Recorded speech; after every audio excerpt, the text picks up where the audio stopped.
Hey gang, welcome back to Joe Daddy's Garage. Today's video is a continuation of the Bronco paint series. Now, you've seen my other videos where I've been working on this Bronco, which is basically a new body that I was tasked with painting. I had to do some repair work to that body. The shop that built it had made some mistakes, and I fixed that and took care of it before it ever went to paint. It's critical when you're doing stuff like this that you make sure everything fits. As I say all the time, test fit, test fit, test fit. And in that case, in this body that I'm working on, they had made some mistakes with the striker plates and the B-pillars, or one B-pillar I should say. So I fixed all that before it ever went to paint, because it would have been a nightmare had I painted everything and then the owner went to put it together and had all kinds of problems. So if you're interested in seeing any of that, go back and look at the other videos in this series. Now, recently what I've done is I have sprayed the Raptor liner on the whole front of the vehicle. I also painted the hood, and I painted the cowl and the windshield frame. As I'm moving forward and getting ready to paint the rest of it, one of the goals I had in mind was to paint the body assembled, as in have the doors mounted, the fenders mounted, and have the grille mounted to the vehicle. I like to do that so that when I'm spraying paint, the flow pattern of the paint continues on past the quarter panel to the door to the fender to the grille. I do this with anything that I paint, because when you paint something out of position, as in, let's say the grille was laying flat and you sprayed it, now when you stand it up, the paint won't match. So, this video, what I'm doing is painting the grille independently. I had good luck with the tailgate, as it's seen over here, sorry. I had good luck with the tailgate painting it independently, or panel painting it. Very happy with the results. So that leads me to doing the grille by itself. Part of that reason is it's two colors. If you were just painting it one color, it would not be that big of a deal. But since I'm doing two colors, I'm doing the exterior in the limestone green, and I'm doing the interior part of that grille in Wimbledon white. Now it makes it a little more complicated. Another thing that makes it a little more complicated at this point is I've already sprayed the back side of the grille in anticipation of spraying it on the body. So now I've had to backtrack a little bit. I didn't record all of my effort on this, but I did sand the grille, and I'll show you that. I sanded all the face of the grille, made everything smooth, and then I back taped everything. So let me show you what it looks like, and then the plan is I'm going to use this stand again. This is the stand that I had the tailgate hanging on. I'm going to hang the grille on the stand basically in the same manner as it would be on the vehicle, and that way my paint flow is correct. So let's take a look at the grille. So here's the grille. As you can see, I did back tape everything so that I can spray it correctly. And also this insert area here is where it will be white. So what I plan to do is spray this green, mask off the green areas, or the green area I should say, and then spray the white, and then pull the tape from the masking and spray it with the clear coat. Everything has been sanded nice and smooth. Very happy with how it looks. Again, lots of masking here. Had I done this with it all at one shot, I would not have had to do all this masking. As you see, the tailgate is there, and again, this is the stand that I'm going to hang it on, and I have to come up with some hangers for that purpose, but it'll all be good. So one thing that I need to do is get complete coverage on the headlight bezels, or the headlight, I guess you call them bezels. In this case, what I'm doing is cutting out some cardboard circles that I can then tape to the top of, in this case, my Rage body filler.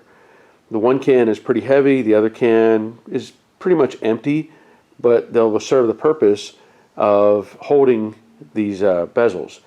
And once I get those on and have them everything taped down, then I'm going to also tape down the lighter can, tape it to the table so that it stays in place as well. So here I have the grille attached to the stand, and what I used was just some simple hooks.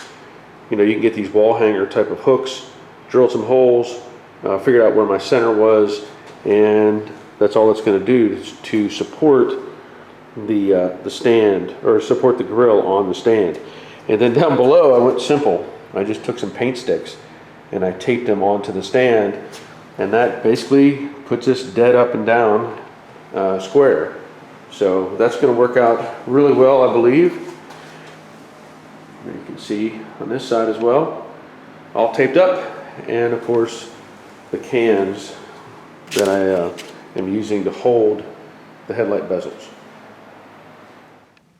So you already know, I think you know, that I'm mixing up limestone green poly. The brand code on that is actually 2412. That's an original Ford color. And I have some Wimbledon white. So I'll spray the green first, mask off the green, and then spray the white. So this mixes up 1-to-1 with reducer. So not a big deal there. Pretty simple to process. Same thing with this, mixes 1-to-1. Hey, before I paint, I want to show you something. I don't know if you remember, I did a video on this little Lokithor combination pressure washer, air compressor, jump starter, power source. I did a video on that. And I had an idea that I may be able to use it for another purpose. And now it's meant to spray water. You can wash stuff with it, take showers with it. However, I know that I'd like to wet down the floor in my paint booth. And this is going to be an easy way to do that. So now I can just spray and wet down my paint booth. I found a use for it and I like it. Very nice.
Well, there it is. I like it a lot. That clear is laying out super nice. The masking worked out just the way I wanted it to. I do see a little bit of difference for some reason in the green that I sprayed on the back side versus what I sprayed on the front side. It's all out of the same can. I don't know why that is looking a little bit darker. I don't know if I'm going to mess with it or not, but just an observation. Otherwise, I think it matches the color perfectly on the rest of the panels that I've already painted. And before I sprayed, I did remove the masking that was inside of all of these openings. I didn't want a buildup of clear, and I thought, well, there's only one way to do that. So I pushed all the masking back in and removed it, and that worked out well. The other thing, it was really kind of a challenge to know where I wanted to put the tape line. And when you look at this, there is a line below that bezel or opening, headlight opening, but it dies right there. And so there's another line, a body line, that runs right underneath that, and it runs all the way across. So that's what I did. I followed that line, and then up above, I did follow the same line that's already there, and that worked out really nice. I think it looks good. Very, very happy with it.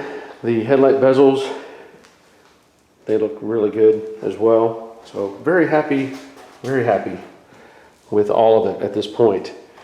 There may be a couple little runs, unfortunately, right here, because that's kind of, I was trying to make sure I had clear coming in this way and then getting a nice finish on the underside of that. That's not a really big concern, that can be addressed, but otherwise it all looks good, real good. So now I need to move on to getting the rest of the body painted, and once I get this stuff out of here, I'm going to mount the fenders and the doors, and then try to finish sanding out all the rest of those panels. And of course, once that's done, then I need to do the Raptor liner inside. So still a lot to do, but looking good. So here it is out in a little bit of, or maybe no sun. Pretty overcast today, but things are looking really, really good. Very happy with this overall. Color looks fantastic. Here's one of the headlight bezels. Put that up front there. Everything looks like it matches very nicely. So it's going to look really good once we get it on the vehicle, of course, and later on with the lights and everything in place. But yeah, I am very, very happy with this.